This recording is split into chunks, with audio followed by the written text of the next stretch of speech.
আজ বিদ্রোহী কবি কাজী নজরুল ইসলামের জন্মবার্ষিকী। মালদার গাজল নির্মল যোগ সংঘের পক্ষ থেকে গাজল বিদ্রোহী মোড় 512 নম্বর জাতীয় সড়ক এলাকায় সারা রাজ্যের পাশাপাশি কবি কাজী নজরুল ইসলামের 126তম জন্মবার্ষিকী পালন করা হয়।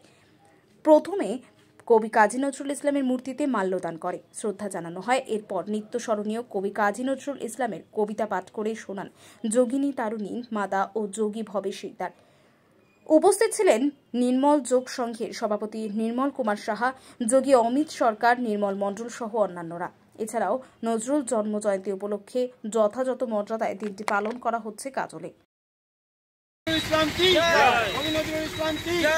ভারত মাতা কি জয়, ভারত মাতা কি জয়, ভারত মাতা কি জয়। বন্দে মাতরম, বন্দে মাতরম, বন্দে মাতরম, বন্দে মাতরম, বন্দে মাতরম। জয় হিন্দ, জয় হিন্দ, জয় হিন্দ, জয় হিন্দ, জয় হিন্দ। ব্যুরো রিপোর্ট, উত্তরের প্রহরী।